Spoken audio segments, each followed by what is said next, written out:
अगर आप एक कमर्शियल जिम सेटअप करने का प्लान कर रहे हैं तो आपके दिमाग में पहला सवाल ये आएगा कि लोकेशन कैसे सेलेक्ट करूं, किस लोकेशन में जिम खोला जाए जहां पे अच्छी इनकम जनरेट हो, अच्छे लोग आएँ, ज़्यादा भीड़ आए। तो इस वीडियो को पूरा देखने के बाद आपको ये क्लियर हो जाएगा कि how to select the best location for your commercial gym setup. So hello friends, welcome to Kingdom of Fitness, the gym equipment manufacturing company. आज हम 5 पॉइंट्स में डिस्कस करेंगे how to select best location for commercial gym setup. So point number 1, age, fitness interest, population and income level. ये 4 factor हैं। आपको ये समझ में नहीं आएगा कि मैंने क्या कह दिया, तो घबराइए मत, एक एक पॉइंट को बारीकी से डिस्कस करूंगा मैं। तो पहले बात आती है एज की। जब आप किसी भी जिम में जाते हो तो आपको यूथ ज़्यादा दिखेंगे जिम में, यानी 18 टू 34 एज ग्रुप के लोग ज़्यादा होंगे, यानी यूथ ज़्यादा होंगे, यंग लोग ज़्यादा होंगे। तो उस लोकेशन में जिम ओपन करना हमें जहाँ पे यूथ ज़्यादा हों, 80% तो मिनिमम यूथ आए जिम में, ऐसा आपको लोकेशन सर्च करना है। तो ये माइंड में आपको रखना है। एनालाइज करते वक्त ये ज़रूर एनालाइज करना है कि एज ग्रुप क्या है। सेकंड मैंने बात करी थी इनकम लेवल की। तो इनकम लेवल, वहाँ के इनकम सोर्सेस क्या हैं। लाइक देखिए, अगर वहाँ पे प्रोफेशनल लोग रहते हैं, जैसे कि जॉब वाले लोग हैं, तो क्या लगभग सैलरी होगी वहाँ पे। 20-25 हज़ार वाले ज़्यादा लोग हैं, 30 से 35 हज़ार वाले ज़्यादा लोग, किस स्लैब में वो फॉल करते हैं, या बिजनेसमैन ज़्यादा हैं। तो इससे क्या होता है, आप अपना फ़ी डिटरमिन कर सकते हो कि इस फीस में, इस ब्रैकेट में लोग यहाँ फॉल करते हैं और ये ईजिली मुझे ये फ़ी मिल सकती है ताकि प्रॉफिटेबल बना रहा हूँ मैं। तो ये भी आपको माइंड में ख्याल रखना है। फिटनेस इंटरेस्ट चेक करना आपको कि लोगों में क्या, वहाँ के लोग जो लोग रह रहे हैं वहाँ पे फिटनेस इंटरेस्ट कितना है लोगों में। अब इसको चेक कैसे करोगे आप?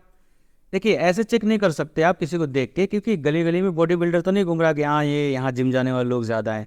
आपको क्या करना है, आपको मॉर्निंग में, यानी सुबह 4 बजे से लेकर 6-7 बजे तक सड़क पे ये देखना है, पार्क में ये देखना है कि कितने लोग योगा, जॉगिंग, वॉकिंग, ये सब एक्सरसाइजेज परफॉर्म कर रहे हैं। ज़्यादा लोग हैं, अगर भीड़ अच्छी तादाद में है, इससे ये एक हमें चीज़ मालूम पड़ती है कि वहाँ के लोगों में फिटनेस में इंटरेस्ट तो बिल्कुल है। अगर मैं यहाँ जिम ओपन करता हूँ तो लोग आएंगे, मेंबर्स बढ़ेंगे, इनरोलमेंट होगी।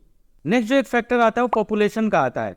अगर सब कुछ ये मैच कर रहा है क्राइटेरिया, लेकिन पॉपुलेशन ही कम है, तो फिर वहाँ खोलने का कोई फ़ायदा नहीं है। पॉपुलेशन डेंसिटी अच्छी होनी चाहिए, लोग अच्छे तादाद में होने चाहिए वहाँ पे। तो ये चीज़ देखना है आपको, क्योंकि आपने एक जंगल में जिम खोल लिया है, खेत में जिम खोल लिया जहाँ पे 10-20 मकान बने हुए हैं और जेंट्री वहाँ से दूर रहती है, तो उसका भी कोई फ़ायदा नहीं है कंपटीशन के लिहाज से भी। तो पॉपुलेशन वहाँ अच्छी तादाद में हो, इनकम लेवल आपने देख लिया, एज ग्रुप आपने देख लिया, ये सारे फैक्टर मिलके एक अच्छी लोकेशन फाइंड करने में आपकी मदद करते हैं। तो पॉइंट नंबर 2, एक्सेसिबिलिटी, यानी एक्सेस कितना ईजी है वहाँ पहुँचने में। ऐसी लोकेशन पे जिम खोलना चाहिए या ऐसे लोकेशन सेलेक्ट करने चाहिए कमर्शियल जिम सेटअप के लिए जहाँ का एक्सेस बहुत इजी हो।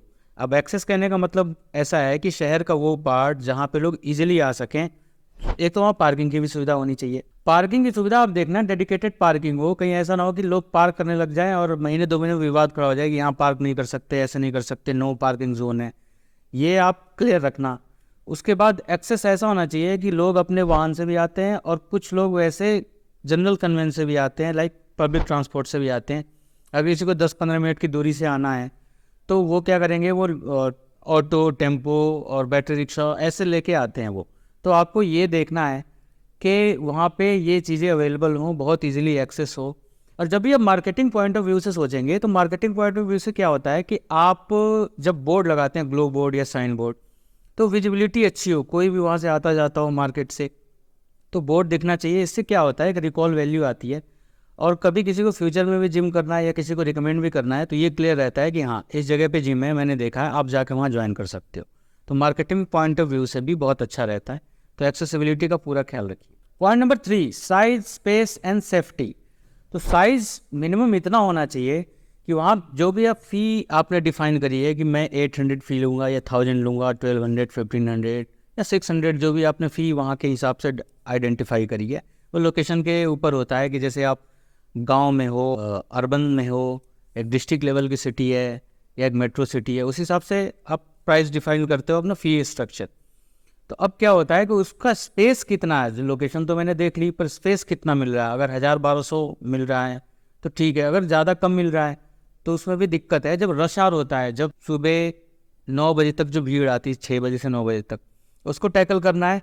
उसमें कुछ लोग योगा करते हैं, कुछ लोग स्ट्रेचिंग करते हैं, कुछ लोग पुशअप करते हैं, कुछ लोग एब्स लगाते हैं। तो फ्लोर पे भी एक्सरसाइजेज होते हैं, स्किपिंग रोप करते हैं, और मशीनरी पे तो एक्सरसाइज करते ही हैं। तो आपको ये ख्याल रखना है कि वहाँ पे भीड़ इतनी ज़्यादा ना हो जाए, छोटा स्पेस होने के कारण, कि लोगों को असुविधा होने लगे और लोग आपके कंपटीटर की तरफ मूव करने लगे। तो स्पेस पहले ही डिफाइन करके चलना है कि मिनिमम स्पेस इतना तो होना ही चाहिए जिस पर भीड़ भाड़ ना हो। फिर आती है फ्लोर की बात, कि अगर थर्ड फ्लोर पे है जिम, फोर्थ फ्लोर पे स्पेस मिल रहा है, तो उसको ज़्यादातर तो आप अवॉइड करो। और अगर मिल भी रहा हो तो कम से कम लिफ्ट की सुविधा हो। उसमें दिक्कत ये आ जाती है कि लिफ्ट नहीं है, स्टेयर्स हैं। तो जो ओल्ड एज ग्रुप है या मिड एज ग्रुप है, जैसे 40, 45, 50 के इस एज के ग्रुप के लोग आते हैं, तो उनको बहुत असुविधा होती है। सीढ़ियाँ चढ़ेंगे, फिर एक्सरसाइज करेंगे, फिर उतरेंगे, वो भी कंपटीटर की तरफ मूव हो जाते हैं। तो इस तरीके से आपको डिफाइन करना है। फर्स्ट फ्लोर ले सकते हो, फर्स्ट फ्लोर ज़्यादा ऊंचा नहीं होता। ग्राउंड मिल जाए तो बेटर है, बेसमेंट भी चलेगा। वहाँ पे किसी ने गाड़ी पार्क करी तो वहाँ पे कोई ऐसी दिक्कत ना आए कि गाड़ी गायब हो गई, कुछ ऐसा एरिया ना हो। तो ये भी देखना है। वहाँ पे आप तो सीसीटीवी कैमरा लगा ही सकते हो, अगर नहीं भी लगा सकते तो आसपास ऐसी जेंट्री हो जहाँ से ये सब केसेस ना आते हो कि चोरी हो गई या कोई चीज़ कोई उठा के ले गया, पता नहीं लगा। तो इस चीज़ों का ख्याल रखना है। तो सेफ्टी पॉइंट ऑफ व्यू से भी देखना आप। Point number 4, future development and cost. तो पहले कॉस्ट की बात करूंगा मैं। कॉस्ट यानी अगर रेंटेड है तो रेंट कितना है उसका। अब रेंट कैसे कैलकुलेट करना है आपको, मैं आपको बताता हूँ। ऑफ सीजन होता है, इस काम में भी ऑफ सीजन आते हैं। अगर आपकी लोकेशन मैदानी इलाके में, एमपी से हो आप, छत्तीसगढ़ से, बिहार, झारखंड, उत्तर प्रदेश, तो इसमें क्या है कि ये मैदानी इलाके हैं, यहाँ ठंड बहुत होती है। ठंड में ऑफ सीजन आता है 2 मंथ्स का, लाइक दिसंबर जनवरी में लोग कम घर से बाहर निकलते हैं, ठंड बहुत होती है। तो उसमें कैलकुलेट करना है कि मिनिमम मेरे पास 30 से 40 बंदे आएंगे, मैं 40 का फिगर पकड़ के चलता हूँ, 30 का भी पकड़ लो आप। और फिर आपकी अगर फ़ी अगर आपकी 1000 रुपीज़ है तो 30 इंटू 1000 मतलब 30,000 हुए। अब रेंट आपका 15,000 होना चाहिए, 15 to 20 के बीच में होना चाहिए ऑफ सीजन के हिसाब से।